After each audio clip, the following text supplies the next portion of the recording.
안녕하십니까. 미디어와 유튜브 리터러시 2주차 2교시 수업 시작하도록 하겠습니다. 네, 본격적인 수업을 시작하기 전에 잠깐 이제 공지사항 하나 말씀을 드릴게요. 네, 제 연락처는 이렇게 있고 제가 이제 이것을 미리미리 녹화를 하다 보니까 오늘 녹화하는 시점은 이제 3월 6일입니다. 네. 2주차 1교시 수업은 어제 녹화를 했었고, 지금 이제 2주차 2교시 수업은 3월 6일에 녹화를 하고 있는데, 오늘 그 조교 선생님과 통화를 했어요. 통화를 해서, 어, 1학년 어떤 대표가 될 만한 분 연락처를 달라고 했는데, 아직 대표가 지금 뭐 정해지지 않았다. 네. 그래서 여러분들이 저에게 지금 넘어온 명단이 있어요. 19명이거든요. 19명 명단의 연락처는 제가 다 알고 있습니다. 네. 사이버 캠퍼스 들어가면 다 나오니까요. 근데 이제 우리가 온라인 수업을, 할 때는 온라인 수업만 해서는 이게 소통이 잘 이루어지지 않거든요. 온라인 수업은 또 다른 소통의 장이 필요하고, 그것은 이제 거의 대부분 뭐 카카오톡, 단톡방을 좀 활용하고 있습니다. 그래서 이제 대표 한 분이 네, 그 단톡방을 이제 만드시고 거기에 제가 초대가 되면 거기에 들어가서 제가 이제 공지사항 같은 거 이런 걸 전달을 해드리니까 네, 이제 혹시나 어, 이, 이 제가 오늘 조교수님과 통화를 하니까 다음 주에나 대표가 정해진다고 하더라고요. 그래서 혹시나 먼저 이제 제가 연락드리기 전에 먼저 대표가 정해지시고 그분이 이 강의를 듣게 된다면 먼저 연락을 주시길 좀 바랍니다. 그런 의미에서 떠났고, 네. 이 온라인 수업은 실시간으로 소통을 할 수가 없어요. 실시간 소통을 하기 위해서는 단톡방이 꼭 필요하다는 거, 네. 대표분이 만들어주시고, 거기서 우리가 소통을 해야 됩니다. 네. 과제도 내주고, 그 다음에 우리가 1대1 발표하는 계획도 짜야 되고, 네. 그렇게 서로 또 만나야 되니까요. 온라인상에서. 네. 이렇게 이해해 주시고, 자, 수업을 시작하도록 하겠습니다. 우리가 이제 1교시에서 말했던 거는 이 미디어 리터러시라는 것이, 어떻게 보면, 현재, 그,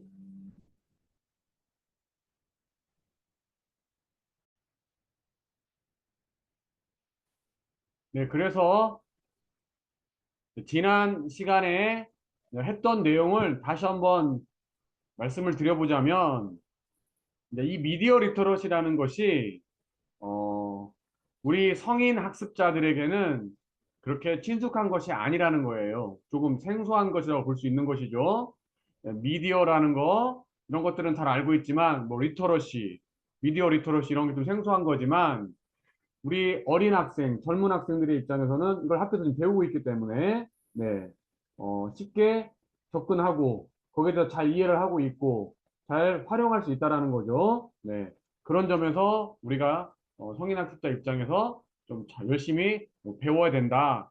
그런 걸 말씀을 드린 거고, 이게 이제 리터러시라는 것이 과거 사회와 현대 사회를 단순 비교할 수 없기 때문에 과거에는 글자를 읽느냐, 읽지 못하느냐, 그것만 따져서 문맹이다, 문맹이 아니다라고 나눴지만 그 기준을 현대사회도 똑같이 적용해서 그렇게 문맹이다, 아니다 할 수는 없다라는 거죠. 그러면 현대사회는 어떻게 바뀌냐? 글자는 읽을 수 있지만 그 의미를 몰라. 그것이 바로 과거의 문맹과 똑같은 것이다. 그냥 글자만 읽을 줄 알지 의미를 모르기 때문에 그것은 문맹과 별반 다르지 않다. 그런 내용들이 그런 내용이 지난 시간 어, 뭐 주요 내용이었습니다. 네. 자, 그래서 이제 미디어 리터러시 본격적으로 살펴볼 텐데요. 자, 미디어 읽기 이제 플러스 미디어 쓰기. 제가 지난 시간 말미에 말씀드렸던 게 리터러시라는 게 이제 핵심이 표현까지 나아간다라는 게 핵심이에요. 네, 표현까지 나아간다. 네. 그러니까 읽기에서 끝나지 않고 쓰기까지 나아가는 겁니다. 그래서 미디어 안에 담긴 내용을 제대로 이해하고 내 생각을 더 깊게 하는 거. 이게 이제 이해 부분이라면 표현 부분까지 나아가는 거죠. 그 깊어진 생각을 바탕으로 미디어를 적극적으로 활용하고 새로운 컨텐츠를 구성하여 표현하는 거. 이렇게. 네. 그래서 읽기와 쓰기, 이해와 표현, 여기까지 나아가는 거죠. 네. 자, 혹시 당신도 문맹. 자, 아까 제가 말씀드렸던 것처럼, 당신도 문맹. 나 글자 읽을 줄 아는데? 그런 뜻이 아니에요. 자, 미디어를 매개로 한 여러 메시지를 해석하지 못하는 사람. 그러니까 메시지인데 그것을 해석하지 못하는 사람. 이제 미디어를 매개로 한 여러 메시지를 해석하지 못하는 사람. 주체적, 비판적으로 해석하지 못하는 사람. 그러니까 첫 번째, 메시지 자체를 해석할 줄 몰라요. 두 번째는 주체적, 비판적으로 해석할 줄 몰라요. 그냥 그대로 받아들여. 그런 사람, 그것이 곧 문명이라는 겁니다. 네. 문명과 별반 다르지 않다라는 얘기예요. 읽지 못하는 사람이다. 자, 후배가 학교에서 이제 조교를 한 적이 있었어요. 그런데 조교를 하는데, 어, 어, 정말 그 상상하지 못한 일들이 일어난다라는 거예요. 그래서 어떤 일이 일어나냐 그랬더니, 어, 이제, 이렇게 공고를 내잖아요. 공지사항 공고를 하면, 어, 공지사항을 이해를 못한다라는 거예요. 학생들이 공지사항을 이해를 못한대요. 그래서 이제 게시판에, 과 사무실 그 바깥에 게시판이 있잖아요. 게시판에 이제, 어, 공지사항을 딱 해놓으면 학생들이 이렇게 똑똑 노크를 한대요. 노크를 하고 들어와가지고, 조교 선생님, 뭐, 여기 공지사항이 무슨 내용이죠? 이렇게 물으면, 바깥에 거기 있어 하면서, 이제 같이 읽어준대요. 여기 이런 내용이야. 그러면, 아, 네, 알겠습니다 하고 간대요. 아, 그러면은 얘가 단순히 공지사항이 나온 것 자체를 이해를 못했나 보다. 이제 그렇게 생각을, 뭐 그런 부분도 있긴 한 건데, 근데 그렇게 하고 사무실에 앉아 있으면은 10분 있다가 또 온다는 거예요. 그러면 거기 밖에 한번 있으니까 읽어봐 이렇게 하는데 읽어봐도 애들이 모른다라는 거예요. 그래서 다시 똑똑하고 조교선생님 읽어봐도 무슨 말 모르는데요. 그래서 자기가 밖에 가서 같이 읽는데요. 그럼 특별히 하는 건 없고 같이 읽기만 하는데도 그러면 애들이 이해를 한대요. 근데 혼자서는 이해를 못 한대요.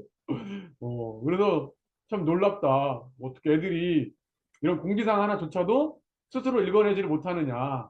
그렇다고 해서 자기가 같이 읽을 때 특별히 자세히 설명하는 건 아닌데, 그래도 같이 이렇게 읽으면서 조금 뭐 이렇게 보충을 좀 하나 보죠. 그렇게 하면 애들이 이해를 한대요.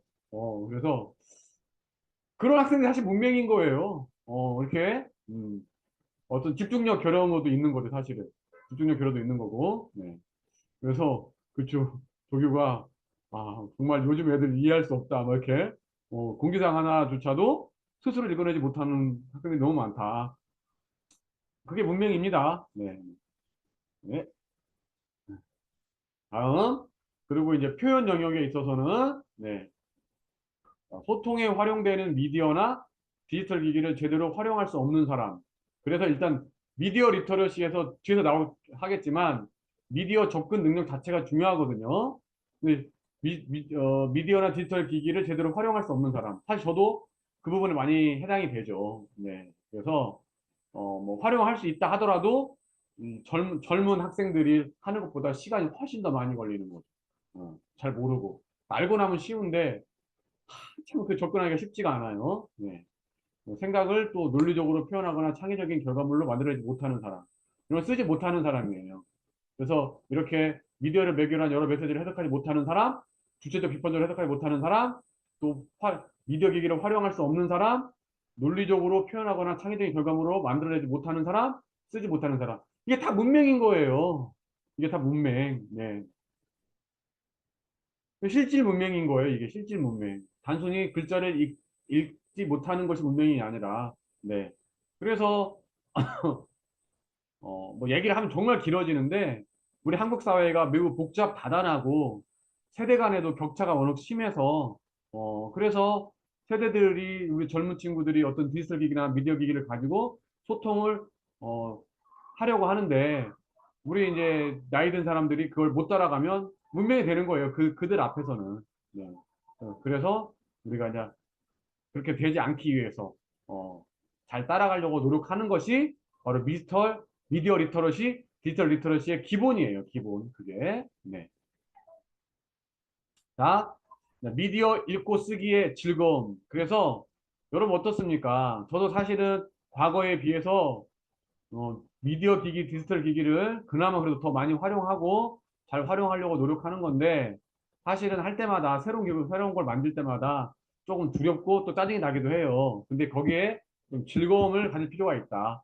그래서 그런 것들이 그냥 말초적, 쾌락적, 소비적 즐거움보다는 지각적, 어떤 깨달음을 주는 것, 생산적인 즐거움으로 나아가야 한다. 그래서 미디어 읽고 쓰기의 즐거움은 미래의 미디어 변화에 미디어 읽고 쓰기의 즐거움을 가지고 있다면 이 미디어가 변화하는 그 상황을 즐겁게 맞이할 수 있다라는 거예요. 미디어 읽고 쓰기에 즐거움이 없다면 미디어가 자꾸 변할 때마다 짜증이 나고 화만 나는 거예요.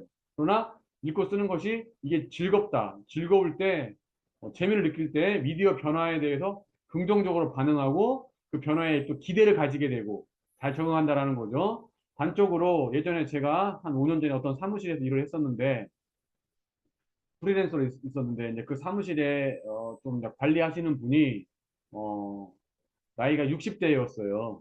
근데 이제 5년 전 정도예요. 5년 전에.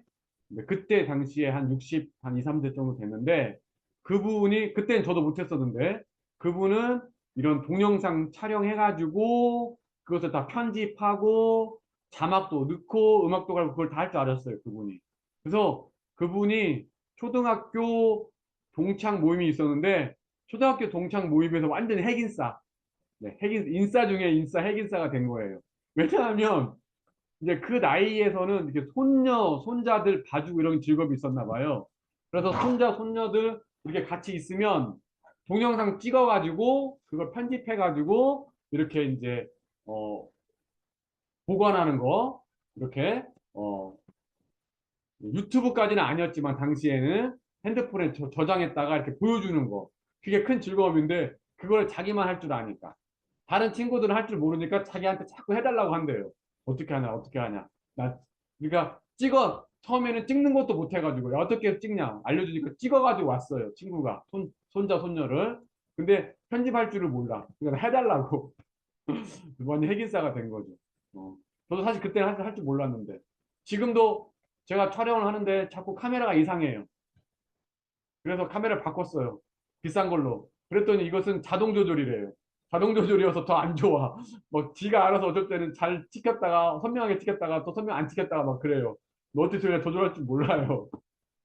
짜증이 나요. 조금 여러분들한테 좀 죄송하기도 하고 네 동영상 촬영 온라인 강의 여기서만 하는 게 아니라 다른 데서 하는데 약간 좀 미안하기도 하고 그래요. 학생들에게 네. 근데 잘 적응하려고 노력해야 되는 거죠. 근데 그 마음 자세가 기본적으로 즐거움을 가져야 된다. 즐겨야 된다 이거죠. 네. 자, 우리 이제 오늘 미디어에 대해서 살짝 잠깐 살펴보겠습니다. 미디어의 흐름 단계가 있어요. 어, 오늘 마셜 맥론의 책을 보면 쭉 나오는 건데, 맨 처음에 옛날 동굴벽화예요. 동굴벽화. 거기다가 뭐라고 쓰잖아요. 거기서 시작한 거예요. 책, 인쇄물, 신문, 잡지, 사진, 영화, 라디오와 텔레비전, 디지털 매체, 지금 멀티미디어, 하이퍼미디어, 가상현실까지 나아가는 거죠. 네. 근데 이거 사실 제가 공부해도 특별한 특징은 없는 것 같아요. 왜 제가 직접 피부를 느끼지 않기 때문에. 근데 뭐 증강 형실 뭐 이런 게 있다는 겁니다. 네. 흐름 단계가 이렇게 이제 가는 거고요. 네. 우리는 저 같은 경우는 영화, 라디오야 텔레비전 이 정도에서 가장 좀 편안하죠. 네. 디지털 매체. 자, 여기서부터가 이제 우리 시험 문제입니다. 여러분 좀 집중하시고, 물론 제가 시험 직전에서 알려드립니다. 자, 미디어의 사특성. 네. 미디어의 사특성. 자, 프레이밍. 자, 게이트 키핑, 아젠다 세팅, 아젠다 키핑.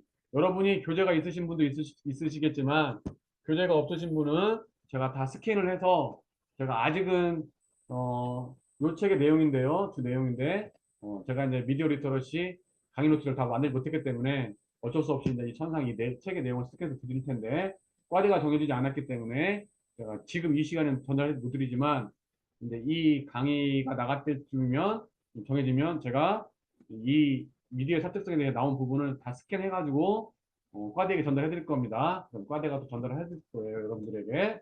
자, 미디어의 사특성, 이제 프레이밍, 게이트 키핑, 아젠다 세팅, 아젠다 키핑 이렇게 됩니다. 중간고사 문제예요. 미디어의 사특성을 쓰시오. 네, 이렇게. 뭐 영어까지, 원어까지 쓰면 좋습니다. 그래도 알아보죠. 프레이밍. 우리가 이제 미디어라는 것은 우리가 보는 것은 어떤 아니다.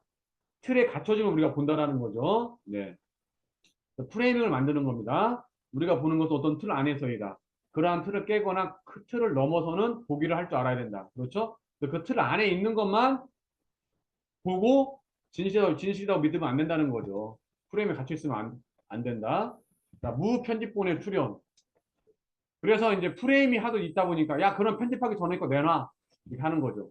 그러나 무편집본조차도 우리가 찍을 때 이미 프레임을 가지고 찍는 것이기 때문에 프레임 속에 있다라는 거죠. 네, 프레임이. 저는 사실은 최근에 제가 어떤 뉴스를 항상 볼 때마다 조금 받아들이기 어려울 때 이거 진짜 가짜 뉴스 아닌가? 항상 의심을 해보고 네. 어떤 거 볼 때도 프레임 너머를 보려고 노력을 하는 거죠. 게이트 키핑, 문직이라는 거죠. 뉴스에서 어떤 것을 기사화할지 고르는 과정인데 우리 현대 뉴스들이 너무 많아요. 그래서 우리가 뉴스를 다 볼 수가 없어요. 그래서 누군가에게 시켜야 돼요. 뉴스를 좀 골라라. 그렇죠? 골라라 시키는 거죠. 네. 그래서 이제 과거에는 우리 미디어라는 것이 다양하지 않았기 때문에 뉴스라는 것 자체도 많지도 않았고 그래서 알아서 다 골라서 줬는데 지금은 그런 것들이 잘 작동되지 않는 거죠. 너무나 많기 때문에. 네. 그리고 또 그들이 특별한 목적을 가지고 게이트 키핑을 하기 때문에 우리가 그걸 전적으로 믿을 수도 없는 거고요. 네. 뉴스에서 어떤 것을 기사화할지 고르는 과정이 게이트 키핑이고 적절한 게이트 키핑은 필요합니다. 선별해주기 때문에 특정한 목적을 염두에 둔 게이트 키핑은 또 건전하지 않다. 특정한 목적이 있다면. 네. 가짜 뉴스는 적절한 게이트 키핑이 작동되지 않거나 특정한 목적하에 게이트 키핑이 작동된 경우에 발생한다. 적절한 게이트 키핑이 작동되지 않거나 특정한 목적하에 게이트 키핑이 작동될 경우에는 가짜 뉴스가 많이 나온다는 겁니다. 네. 자, 현재의 가장 큰 게이트 키핑은 무엇입니까? 바로 알고리즘이라는 거죠. 알고리즘. 우리가 또 뒤에서도 한 4주차, 5주차 때 배우겠지만 이미 여러분들의 핸드폰과 저의 핸드폰이 같은 단어를 쳐도 검색되는 게 달라요. 네. 알고리즘이 다 적용되고 있기 때문에 현재 가장 큰 게이트 키핑은 알고리즘이다. 이해를 하면 되겠습니다.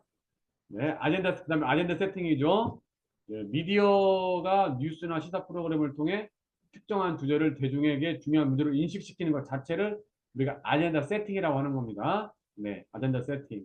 정부가 사회 문제를 해결하기 위해 공식적 정책 문제로 채택하는 과정 또는 행위.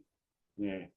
최근 우리나라에 있었던 아젠다 세팅이 하나는 국민청원이었죠. 네, 그래서 국민청원에서 갑자기 막 이슈가 되면은 이제 아젠다로서 올라오게 된 거죠.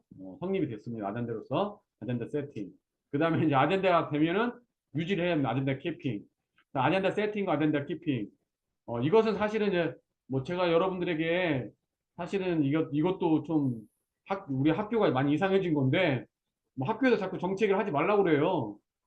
그래서 학교에서 어떤 기관에서 어, 우리 가르치는 사람과 우리 배우는 사람들을 정치적 무능화로 쳐버려요. 정치적 무능화로 치고 정치적 무능화로 치기 때문에 음, 그러니까 금치산자 이런 거 있잖아요. 무능화로 쳐버려요. 그래서 그냥 교실 현장에서 이렇게 일어나는 어떤 정치적인 이야기들, 또 선거 관련된 이야기들을 그런 것들이 자연스럽게 일어나고 그 안에서 또 충돌하고 갈등을 맞으면서 또 그 안에서 그 어떤 또 다른 또 결론을 맺고 근데 그게 너무 심하다. 뭐 교수가 또 심하다. 교수는 교수만 심합니까? 학생들도 심하게 하는데 충분히 그러면 그것을 학교 본부나 이렇게 연락을 해가지고 거기서 또 해결할 수 있는 거고 이런 것들이 자연스러운 현상인데 그냥 학교 본부에서 하지 마 무조건 하지 말래요. 네. 그리고 뭐 중고등학교에서는 더 심해 그게. 제가 어릴 때 그러지 않았습니다. 제가 어릴 때 학교 다닐 때는 어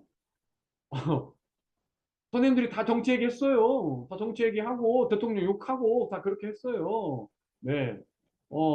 야 박정희 때는 내가 이런 얘기하면 잡혀갔다 하면서 지금은 괜찮아 우리 한다면서 얘기 다 했는데 우리들 다 배웠는데 지금은 이제 가장 큰 문제가 학생들을 정치적 문외화로 봐버린다는 금치산자로 봐버린다는 참 안타까운 현실입니다. 제가 이제 왜 이런 얘기를 하려고 하냐면 음, 제가 지금 약간 정치 얘기를 살짝 하려고 하는 거예요. 그래서 제가 이제 미리 그렇게 말씀을 드린 건데, 제가 어떤 의도를 가지고 말씀드리는 건 절대 아닙니다. 그거 말씀드리려고 얘기가 좀 길어졌어요. 자, 아젠다 세팅과 아젠다 키핑을 얘기할 때 사실은 제가 가장 좋은 예가 지난 대통령 선거였거든요. 그래서 지난 대통령 선거의 결과가 뭐 내가 원하는 바가 아니든 그걸 제가 말하려고 하는 게 아니고, 지난 대통령 선거에서 아젠다 세팅의 핵심 아젠다는 정권 교체였어요. 정권 교체. 그래서 그때 이제 윤석열 대통령을 중심으로 해서 정권 교체 그 바람을 불었죠.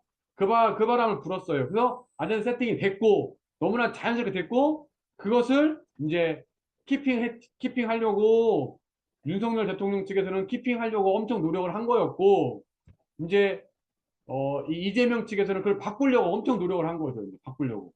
그런데 그게 바뀌었습니다. 어떻게 바뀌었냐? 이재명 측이 이제 정권 교체가 아니라 정치 교체를 내세웠어요. 정치 교체를 내세웠는데 그게 좀 늦었죠. 늦었어요. 그러니까 그 전에 그 사람들이 그걸 잡지 못한 거죠. 다른 아젠다들을 계속 내놓았지만 그것도 힘을 실리지 못했어요. 근데 정치 교체가 나중에 힘이 좀 실리긴 했어요. 조금 많이는 아니었어요. 시간이 너무 늦었고 조금 실렸어요. 시간이 부족했기 때문에 그게 이제 힘을 못 받은 거죠. 저는 사실은 아젠다 세팅과 아젠다 키핑의 가장 적절한 예로 사실은 지난 대통령 선거 때 정권 교체에 대한 아젠다 세팅 그리고 키핑 그것을 전복하려는 정치 교체. 근데 좀 부족했다. 제가 이제 그렇게 보는 겁니다. 네. 이제 아젠다 키핑은 대중들이 중요하다고 인식한 특정한 주제에 대해 대중들의 관심도가 떨어지지 않도록 관심도를 계속 유지하려고 하는 건데 그 반대의 경우에는 새로운 아젠다로 이전의 아젠다를 없애려고 하는 거죠. 네, 미디어의 사특성이 이렇게 나와 있습니다. 네. 자, 그리고 이제 미디어 리터러시의 사요소입니다. 미디어 리터러시의 사요소. 첫 번째가 뭐냐? 미디어의 접근 능력이에요. 접근 능력 자체가 떨어져 버리면 어떻게 할 수가 없는 거죠. 저도 사실은 키오스크 잘 못합니다. 네, 키오스크 잘 못해요. 뭐 지금은 좀 그나마 할 줄 아는데 그 처음에 갔을 때 햄버거 가게에서 이거 주문하는데 주문 못해요. 네. 그냥 딸랑 하나만 나는 더 주문하고 싶은데. 근데 저는 외향적 성격이기 때문에 학생들을 가르치고 나서 더 외향 쪽으로 변해버렸기 때문에 저는 모르면 바로 뒷사람한테 물어봅니다. 나 이렇게 지금 주문하고 싶은데 어떻게 해야 되냐. 그러면 뒤에 젊은 학생들이 정말 친절하게 잘 알려줘요. 제가 보통 대학가에서 이제 밥을 먹으려고 할 때 하다 보니까 대부분 제 뒤에 있는 사람들은 젊은 대학생들의 경우가 많으니까 이제 물어보면은 알려주죠. 근데 다른 사람들 같은 경우는 뭐 하다가 보면 뒤에 줄이 많거든요. 그러면 그냥 못하고 그냥 가버려요. 그냥.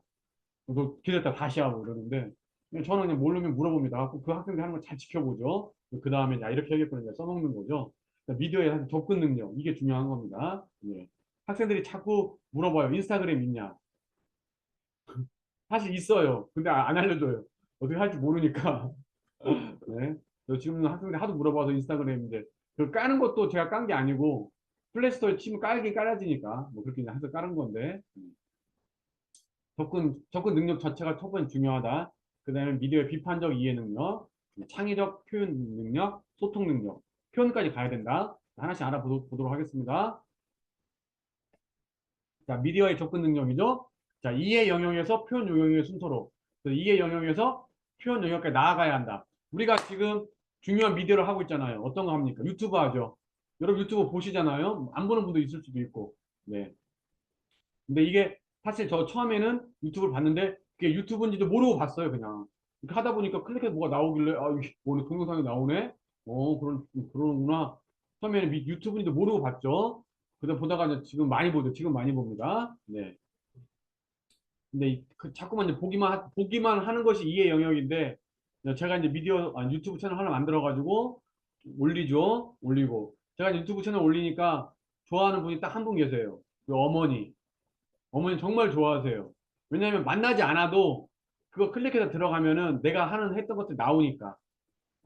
그래서 이렇게 자식을 볼 수 있으니까 어머니 엄청 좋아하시더라고요. 그래서 미디어에 접근하긴 하는데 단순히 이해하는 데서 끝나면 되는 것이 아니라 표현 영역까지 나아가야 된다. 근데 중요한 거 시작이 반이다. 시작할 줄 알아야 된다 이거죠. 시작이 반이다. 자, 미디어 이용은 이용 1차적 활용할 줄 알아야 된다. 2차, 3차. 근데 제가 이제 미디어 리터러시 수업을 오래 해왔는데 그 전에는 단순한 미디어 리터러시였어요. 유튜브 리터러시가 아니고. 그 미디어 리터러시는 대부분 이제 이해는 책 읽는 거예요. 그리고 표현은 블로그에 글쓰기예요. 그래서 부작용이 거의 없어요. 부작용이. 이제 블로그를 하러 갔다가 그냥 인터넷 서핑하다가 시간 허비하는 정도, 그 정도가 어, 부작용이에요. 그런데 이 유튜브 리터러시 이것은 중독이 아주 심각해요. 부작용이 아주 심각합니다. 그래서 미디어 조절할 줄 알아야 돼요. 조절. 이게 아주 중요합니다. 중독 예방할 필요가 있다는 거예요. 네. 이게 엄청나게 중요한 거예요. 중독. 제가 이제 이 수업을 하는데 1주차부터 7주차 뭐 중간고사 보는 8주차, 9주차까지 이게 참 이게 맥락적으로 참 흘러나가면 참 재밌는데 좋은데 저는 그렇게 하려고 매우 노력하는데 그게 좀 잘 쉽지는 않아요. 사실은. 근데 제가 이제 맨 마지막 시간에는 그걸 제가 한 번에 다 이렇게 얘기를 해줍니다. 해드리는데 이게 결국 우리가 미디어라는 것을 미디어 리터러시를 갖춰야 되는 것이 미래 사회에서 인공지능과의 경쟁에서 이기기 위한 거예요. 근데 우리가 이 미래 사회에서 인공지능과의 경쟁에서 어, 이겨야 되는데 어떤 사람은 반드시 져요. 필패 지는 사람. 그 사람은 미디어 디지털 기기에 중독된 사람은 무조건 져요. 진다는 뜻은 인공지능의 지배를 받을 수밖에 없다는 소리예요. 나중에 직장 상사가 로봇이에요. 로봇가 지시하는 거 내가 해야 돼요. 중독에 중독되면 안 된다. 중독 예방할 줄 알아야 된다. 이거 엄청 중요한 겁니다. 네, 부작용 조심해야 되는 겁니다. 자, 미디어 접근 능력, 이해에서 표현, 그리고 또 하나 중요한 것은 중독되면 안 된다는 거. 네. 그 다음에 이제 미디어 접근 능력이 떨어지는 예. 아까 키오스크 말했죠. 예. 디지털 소외 현상이다. 예, 디지털 소외 현상. 어떤 분들은 그래서 그런데 식당 가질 않더라고요. 아예. 네. 그래서 마트를 갔는데 마트에서 만약에 사람이 없으면 물건 사장 그냥 나와버려요. 저도 집 앞에 이제 작은 마트 롯데슈퍼가 있는데 4명의 점원이 있었어요. 근데 3개가 바뀌었어요. 키오스크로 한 명만 있어요. 근데 그 한 명이 항상 상주하는 게 아니에요. 그러니까 어떤 분은 가셨다가 그 한 명이 안 계시면 그냥 쇼핑 안 해요. 다른 데 가서 쇼핑한다. 네. 그냥 일반 마트 가서. 디지털 소외 현상을 겪는 거죠. 디지털 리터러시, 미디어 리터러시 문맹이 현상이에요. 문맹. 네, 문맹.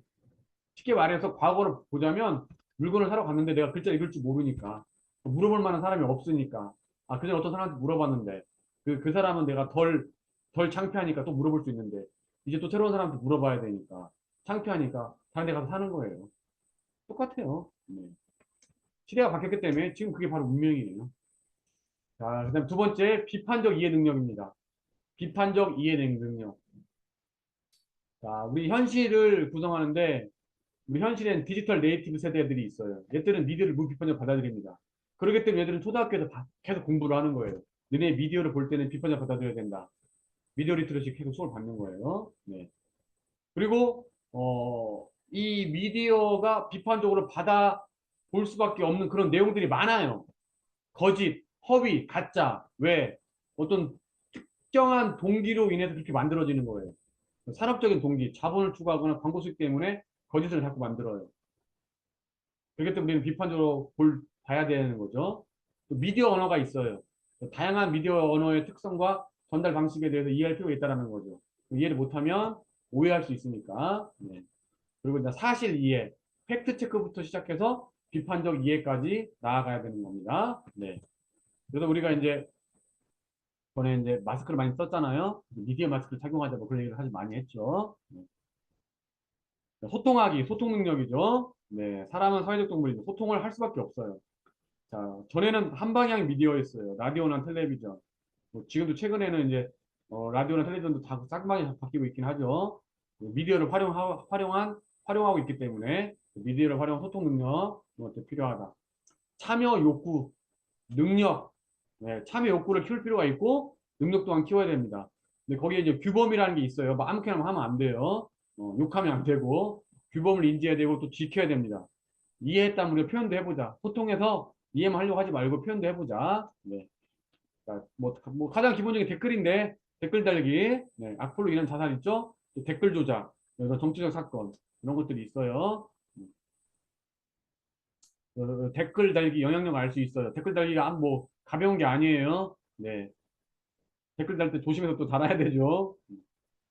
규범 인지해야 되고 준수해야 됩니다. 제가 한 가지만 그 말씀드릴까요? 그 지난번에 제가 그 이름은 생각 안 나는데 이은혜였나요? 그 이렇게 그 남자 여자 불륜해가지고 그 자기 남편 가스라이팅 해가지고 그 물에 놀러 가서 여름에 놀러 가서 그 남자를 이렇게 스스로 죽게끔 했는데 사실은 타살이었잖아요. 이렇게 물에 제가 죄송합니다. 너무 이렇게 갑자기 생각나서 근데 이제 그 사람들이 잡혀가지고 있는데 어떤 사람들이 막 댓글 단 거예요. 댓글 달았는데 어떤 사람이 욕을 심하게 달았어요. 욕을 심하게 달았는데 그 남자가 그 사람 다 고소해버린 거예요. 고소를 해버리니까 이제 검사가 나와가지고 검사가 당신 이제 고소됐습니다. 그래서 일부 어떤 사람들은 돈 몇백만 원 주고 합의를 봤다고 하더라고요. 네. 그래서 왜냐하면 그게 뭐 기소유예가 되고 아니 기소가 되고 기소유예가 될 수도 있지만 또 약간 뭐그 복잡해지면 재판도 가야 되고 그러니까 그 사람들이 이제 복잡하게 싫으니까 이렇게 몇백만 원 주고 댓글 하나 잘못 달았다가 그렇게 했다고 하더라고요. 네. 네, 규범 인지하고 준수할 필요가 있습니다. 욕 함부로 하면 안 되겠죠. 네. 과거에는 어떤 디지털 기기를 가지고 용건만 간단히 해라라고 했지만 지금은 사소한 건 하나라도 다 소통하는 거죠. 예. 요즘은 이제 요즘 나오는 거 다 뭡니까? 최종 화두가 MZ 세대죠, MZ 세대. 네. 저도 MZ 세대라고 했다가 우리 딸이 아빠 아니야 MZ 세대야 MZ. 그게 이제 이 MZ 세대를 이해하냐 못하냐 첫 번째 관문이 바로 그거더라고요. MZ라고 하느냐 MG라고 하느냐. 저는 이제 MG라고 하기 때문에 그나마 조금 이제 그들과 더 가까워진 겁니다. 네. 그들은 뭐 아주 사소한 거 하니까 다 소통하니까요. 전에는 SNS는 인생의 낭비다라고 했지만 이제는 일상의 한 부분이고 언택트 시대에 그 영향이 더 커졌죠. 창의적 표현 능력, 표현 욕구를 키워야 된다. 제작 전달, 네. 제작하는 방법도 알아야 되는 거고, 자, 과거에는 전문가만 했어요. 그러나 지금은 다 합니다. 누구나. 지금은, 네. 그리고 또 손쉬운 툴이 다 계속 나오고 있어요. 동영상 촬영하는 것도 쉽게 촬영할 수 있고, 편집도 간단합니다. 제가 우리 지금 사무실에서 스캔할 때, 과거에 복사하기는 스캔 하나가 엄청 복잡했어요. 그러나 지금은 버튼 두세 개만 누르면 스캔이 돼버려요. 촬영, 편집하는 것도 자꾸자꾸 손쉬운 툴들이 나오기 때문에 뭐 충분히 열심히 노력하면 할 수 있습니다. 내가 표현의 주체가 되는 거죠. 우리 수업의 후반기 주요 과제가 유튜브 채널 만들기입니다. 그 채널을 통해서 표현하고 소통하는 거죠. 미디어에 접근할 줄 알아야 돼요. 그 다음에 비판적 이해 능력을 가져야 되고, 그걸 바탕으로 소통하는 거고, 표현까지 하는 겁니다. 표현까지. 네. 이해만 하고 끝나면 안 돼요. 표현까지 하는 거예요. 자, 이렇게 해서 이제 미디어의 사특성, 미디어 리터러시의 사특성 이렇게 공부해봤습니다. 미디어의 사특성, 자, 프레이밍, 자, 게이트 키핑, 아젠다 세팅, 아젠다 키핑 이렇게 돼 있었죠. 미디어 리터러시 사요소, 접근 능력, 미디어에 대한 접근 능력, 미디어의 비판적 이해 능력, 그리고 소통 능력, 표현 능력, 창의적 표현 능력까지 나아가야 된다. 자, 이렇게 해서 자, 2주차 이것이 2주차 수업에서 마무리하고 3주차 때 또 재미있는 이야기로 또 찾아뵙도록 하겠습니다. 여기서 마치겠습니다.